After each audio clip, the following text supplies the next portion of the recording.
Indigo कंपनीसाठी जय महाराष्ट्रनं काही सवाल उपस्थित केलेत, पाहूयात।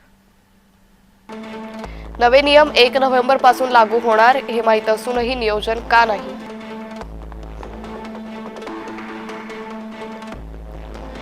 आधी पायलट्सची गरज भासणार हे माहीत असूनही वेळेत भरती का नाही केली?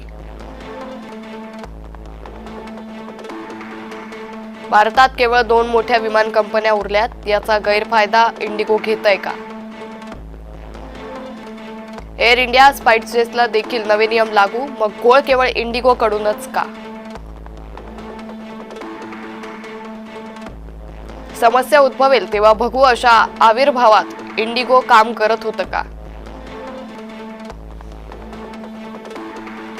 हजारो प्रवाशांचे हाल होत आहेत, हे पाहून इंडिगोला थोडीशी लाज वाटू नये।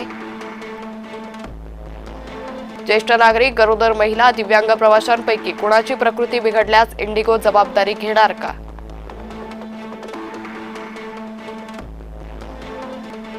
अनेक प्रवासी 10 ते 14 तासांपासून विमानतळांवर त्यांना हॉटेलमध्ये रूम का दिली जात नाही?